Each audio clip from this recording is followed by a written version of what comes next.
ಎಲ್ಲರಿಗೂ ನಮಸ್ಕಾರ. ನಾನು ವತ್ಸಲಾ ಶ್ರೀಶ.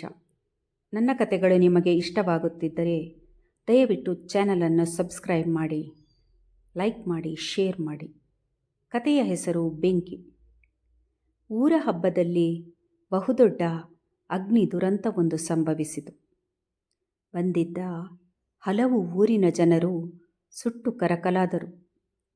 ಅದೇ ಸಮಯಕ್ಕೆ ಅವಳು ಎಲ್ಲರ ಕಣ್ಣು ತಪ್ಪಿಸಿ ಊರಿನ ಬಸ್ ನಿಲ್ದಾಣ ತಲುಪಿ ಬಸ್ ಹತ್ತಿ ಹೊರಟಳು.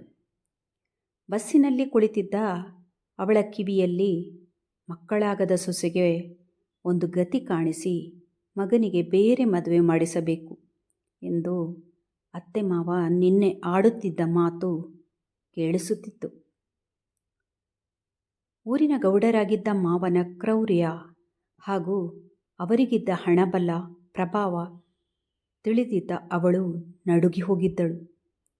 ಕೈ ಹಿಡಿದ ಗಂಡನು ಏನೂ ಹೇಳದೆ ತಲೆ ತಗ್ಗಿಸಿ ಕುಳಿತದ್ದನ್ನು ಕಂಡು ಕಾಲಡಿಯ ಭೂಮಿ ಬಾಯಿ ಬಿಟ್ಟಂತಾಗಿತ್ತು. ಬಸ್ ಕೊನೆಯ ನಿಲ್ದಾಣ ತಲುಪಿದಾಗ ಬೆಳಕಾಗಿತ್ತು. ಬಸ್ ಇಳಿದು ಬೆಂಚ್ನಲ್ಲಿ ಕುಳಿತಿದ್ದವಳ ಪಕ್ಕದಲ್ಲಿ ಯಾರೋ ಬಂದು ನಿಂತಂತಾಯಿತು. ತಲೆ ಎತ್ತಿ ನೋಡಿದಾಗ ಗಂಡ. ಹೆದರಿ ತಲೆ ಸುತ್ತಿದಂತಾಯಿತು.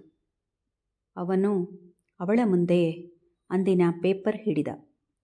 ಅದರಲ್ಲಿ ಬೆಂಕಿ ಅನಾಹುತದಲ್ಲಿ ಊರಿನ ಗೌಡರ ಮಗ ಹಾಗೂ ಸೊಸೆಯೂ ಸೇರಿ ಹಲವಾರು ಜನರ ದುರ್ಮರಣ ಎಂದು ಬರೆದಿತ್ತು.